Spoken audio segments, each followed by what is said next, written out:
Hey guys, what's up? Brennan here. So today we're going to be reviewing the first 2 episodes of the new Marvel Disney Plus show, WandaVision. So yes, of course we're going to be doing weekly reviews of the show. So I thought this would be a nice thing to do, just to keep some consistency going to the channel and keep some uploads going while there's a break right now currently. So I am working on a bunch of videos, again, I'm ready for upload schedule again. But I thought, this would be an easy thing to do, just do a weekly review. So I'm not going to do a lot of editing for these videos. I'm going to try and go hopefully quick on all of them. So it'd be a fun little thing to do, just keep some uploads going and just keep doing stuff, yeah.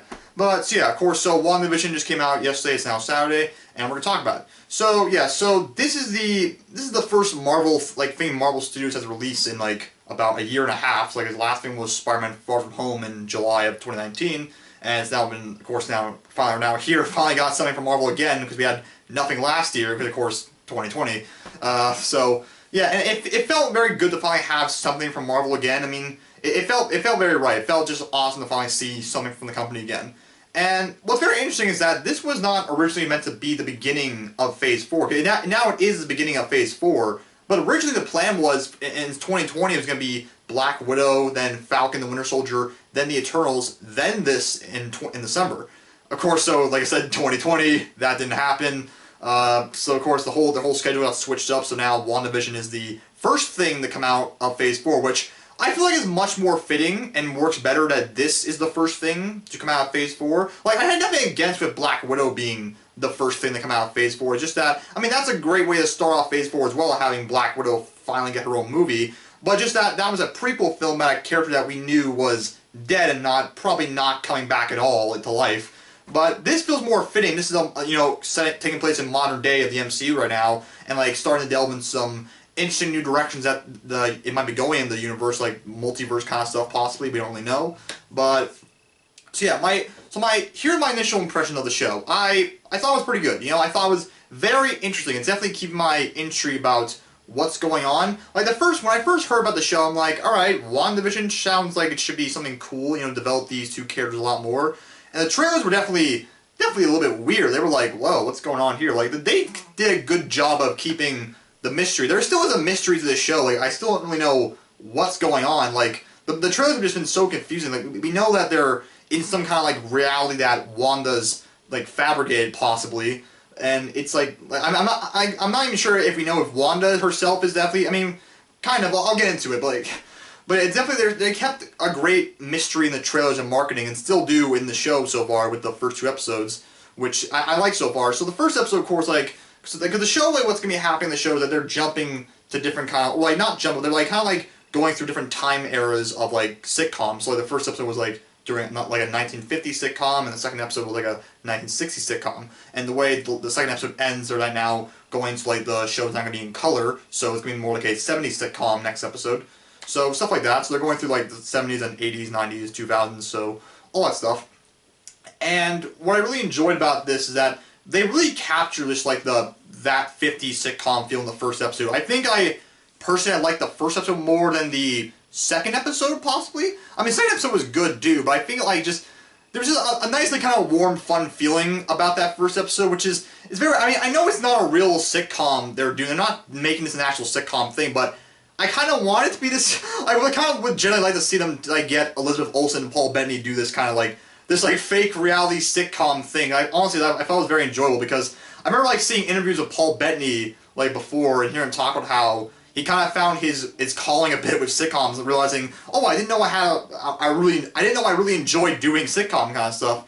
And you can really see it in the episode. In the first episode, Vision's always been a character I've never not been a big fan of Vision. I've never hated Vision as a character, but I've never loved his character. I've never been a big fan. He's just always been kind of average to me. There's never been a lot there in the films for me to work with because the minute Vision came into the films, he was a plot point. Because he had the Mind Stone in his head, so you were well, he's dead in Infinity War, just dead immediately, which he was, and he was only in 3 films, so Age of Ultron, Civil War, and Infinity War, and he's in Age of Ultron briefly for some, I don't really know why. They made it sound like he was important to stopping Ultron. He kind of was, not entirely, I don't really know. And so he's there in Civil War, but then in Infinity War, he's just a plot point, kind of just to get that Infinity Stone out of his head and kill him.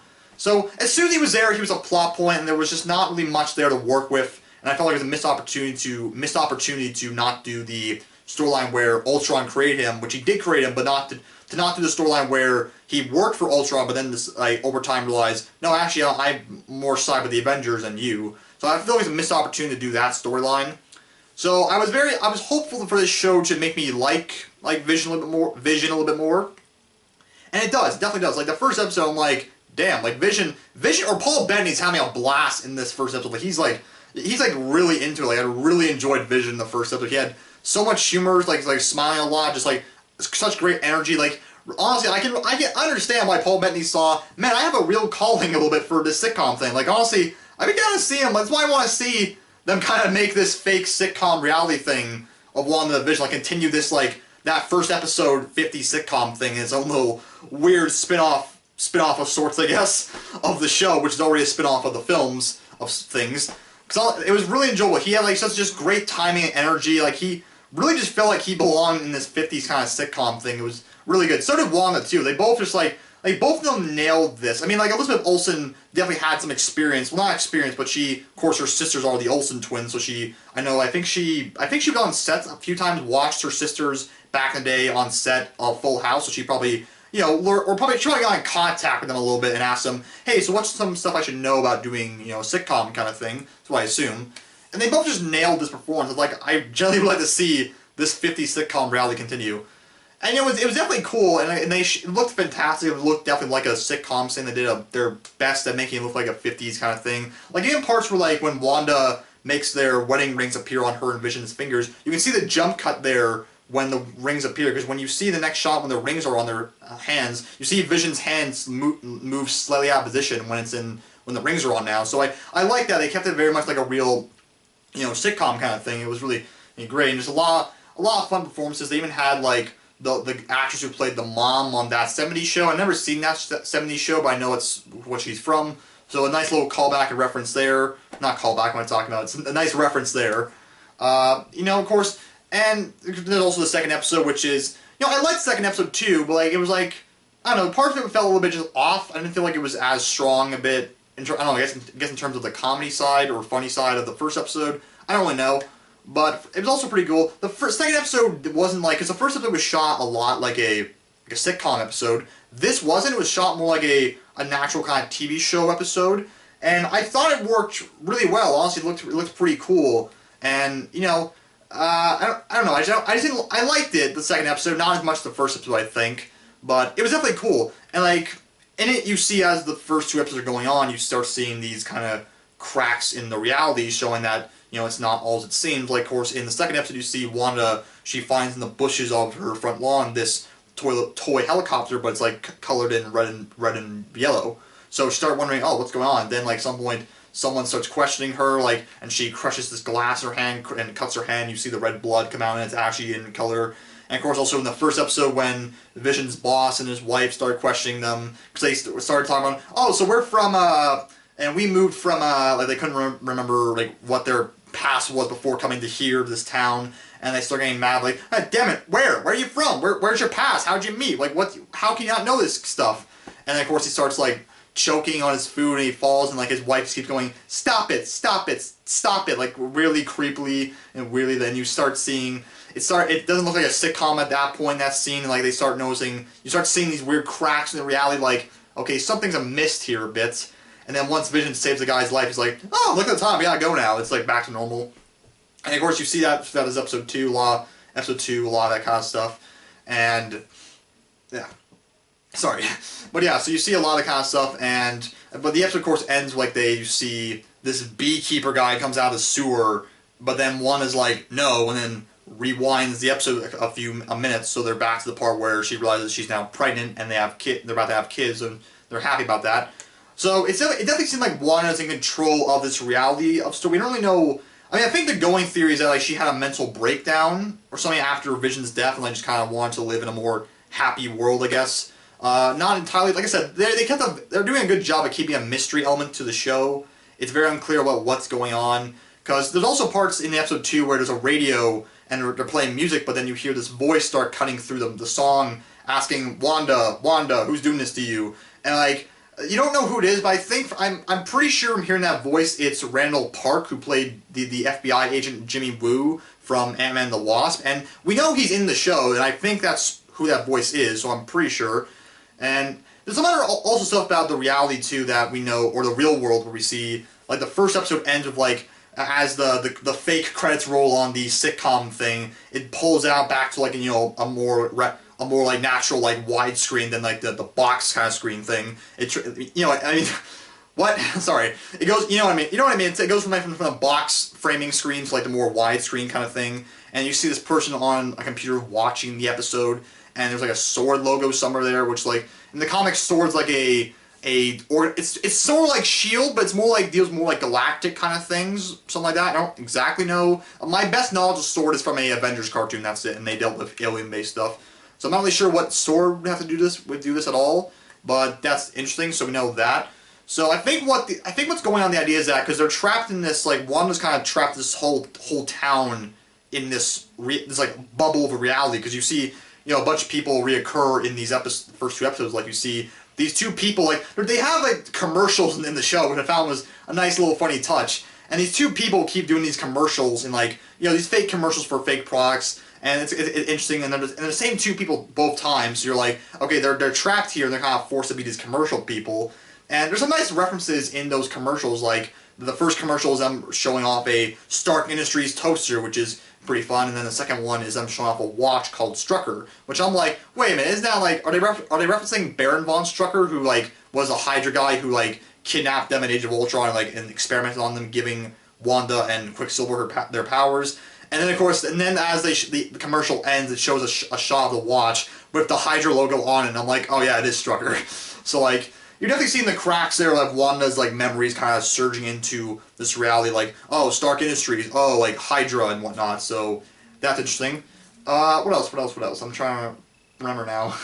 But, yeah, so it's very... What else am I forgetting now? I feel like I'm forgetting something. Oh, yeah, there's also Catherine Hahn's character, who's... her name is Agnes, which... From the going theories that a lot of people have, which I agree with, is that it's possibly this character she's playing is called Agatha Harkness, who she's a witch in the comics that has helped out Wanda several times in the past with learning how to use her powers and stuff. I think I read that she's I don't know much about this character. My only knowledge I have of Agatha Harkness is from an X-Men cartoon from the 2000s called X-Men Evolution, which if you have not seen it, it's pretty good.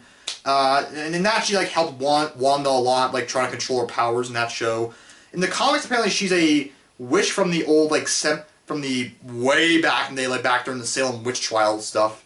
So I'm not sure that's what it is in this either. I mean, we don't know for sure if that's who she is, but her character right now is named Agnes, and the rumors are she's Agatha Harkness. So it seemed like that's who she is. So very interesting. And there, it's I'm pretty sure it's who it is, but we don't know yet. Then there's also, of course, Tatiana Paris. I think that's how you pronounce her name. I'm sorry if I pronounced it wrong. I'll look it up later, make sure I pronounce it right. So it's actually pronounced Tiana Paris, not Tatiana Paris. Don't ask me where I got Tatiana Paris from. I must have heard somewhere before, but it's Tiana Paris. But of course, she's in the show playing Monica Rambeau, Monica Rambeau is the grown-up... She's playing the grown-up version of Monica Rambeau, the kid from Captain Marvel, like that was friends with the kid of Captain Marvel, or Carol's friend. What was her mom's name from Captain Marvel now? Maria Rambeau? I don't remember now. Whatever, but you know what I mean, that kid from Captain Marvel, like, she's now grown up now, and she's in this show, she's stuck in this reality too, and in it you see her talk about how she doesn't quite, like, she's talking with Wanda, they're hanging out at this, like, a party thing, and she talks through how, I don't really know what I'm doing here, which could be referring to her at the party, but it's more so, I don't know what I'm doing here in this scenario at all. So, definitely interesting, and I'm excited to see where that goes with that character, like, how she fits into this whole thing. There's still a few characters we have not met or seen in the show, like Darcy from the Thor films is coming back, so we don't know how she's factoring in yet. Yeah, of course, and there's just, I think it's about all I've covered so far, but yeah, you see a lot of the cracks in reality, like there's definitely something going on, so yeah, I'm definitely interested in seeing where episode 3 goes, so yeah, I mean, like, honestly, it was a lot of fun, like, seeing, like, honestly, I think the highlight of the whole 2 episodes are, like, Paul Bettany's vision, honestly. I think, like, he really knocked it out of the park. His like just such silly comedical thing. Oh yeah, another thing I forgot to mention also, they also shot the first episode in front of a live studio audience, which is a nice touch. And the second episode is also, it's like a sitcom thing too, with a, like, you know, laugh track in the background, but they shot it more like a, not like a sitcom, but more like a TV show kind of thing. So definitely, like, you're seeing, like I said, seeing the cracks kind of in this reality. But yeah, honestly, like I said, it's a fun show. My early rating so far for the show is, I would probably give it a 8 out of 10 so far. It's interesting. I'm definitely into it. I'm excited to see where it goes. As Marvel Studios' first foray into television, it's a good first start. I'm excited to see where it goes. It's a 9-episode run show, 2 episodes so far, so 7 more to go. So I'm excited to see where this goes. But yeah, thank you all for watching. Tell me in the comments down below, what did you think of the first 2 episodes of WandaVision? And if you haven't seen them already, then go watch them. But if you haven't seen them already, why are you watching this? Because I spoiled the episode entirely. So, but yeah. Yeah, I'm trying to think. Did I forget anything about the episodes? No, I don't think so, really. Oh yeah, there was a magic show they put on also at one point where, like, they were supposed to, for a fundraiser thing for, like, I think schools and whatnot, and Vision accidentally swallowed gum, which gunked up his, you know, machine parts, which made him kind of, I don't know, like he's drunk. Like, it was fun. Like I said, Paul Bettany, a standout of the 2 episodes. So, yeah. But yeah, that's it, really. Thank you all for watching. Like I said, tell me what you thought of the episode, and I'll see y'all later for another video, and of course, next week for next episode of WandaVision. So yeah, see y'all later. Goodbye.